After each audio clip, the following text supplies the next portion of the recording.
ప్రశ్నలే. మాకు అన్ని రైట్స్ ఉన్నాయి. మేము అనుకున్నది మేము ఖచ్చితంగా చెప్తాం. రాజకీయంగా దమ్ముంటే దాన్ని ఎదుర్కోండి. మీ కాడ రాజధాని కట్టుకున్నాడు రాదు శాత కాదు, కానీ ఇడికొచ్చాట తెలంగాణ నవనిర్మాణం చేస్తారట. మా పని మేము చేసుకుంటాం, మా నిర్మాణం మేము చేసుకుంటాం, మా కథలు మేము పడతాం. రాష్ట్రం విడిపోయింది, ప్రజలు విడిపోలే.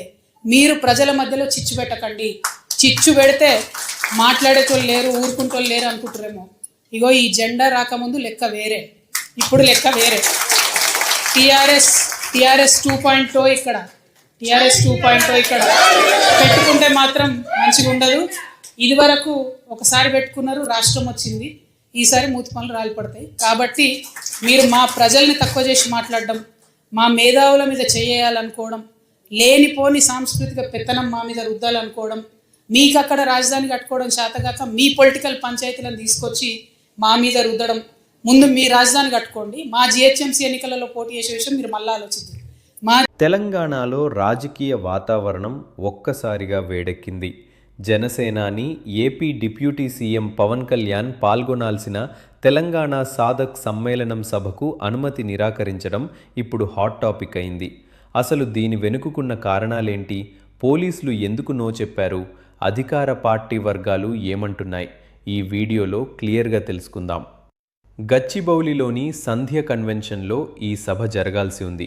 కానీ చివరి నిమిషంలో పోలీసులు అనుమతి నిరాకరించారు. దీంతో జనసేన శ్రేణులు తీవ్ర నిరసన వ్యక్తం చేస్తున్నాయి. సోషల్ మీడియాలో కూడా ఈ అంశంపై భిన్నమైన వాదనలు వినిపిస్తున్నాయి. అనుమతి నిరాకరణకు చెప్పిన కారణాలు. పోలీసులు మరియు ప్రభుత్వం చెప్పిన కారణాలను మనం 3 పాయింట్లుగా చూడొచ్చు. శాంతి భద్రతలు.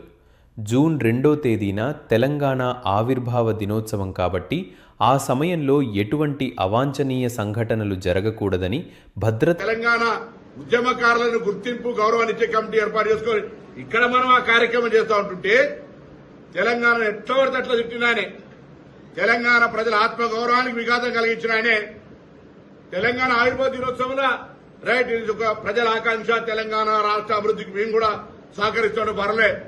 కానీ మరి ఈ నవనిర్మాణ సభను పెడతాడు, పోయి గుజరాత్లో పెడతలేవు, పక్కన కేరళలో పెడతలేవు, పక్కన తమిళనాడు పెడతలేవు. ఓన్లీ తెలంగాణకు వచ్చి ఆయనే పైసలు ఇస్తే ఏ నటన అంటే ఆ నటన ఏమంటాడు, ఏ డ్రెస్ వేసుకోమంటే ఆ డ్రెస్ వేసుకొని ఎగురుతాడు. ఇక్కడికి వచ్చి భారతీయ జనతా పార్టీ డైరెక్షన్ ఎలా ఈ డ్రెస్ వేసుకొని ఎగురుతాడు. తెలంగాణ వైషమ్యాన్ని సృష్టించాలి. మరిన్ని లేటెస్ట్ అప్డేట్స్ కోసం మా ఛానల్ని సబ్స్క్రైబ్ చేసుకోండి.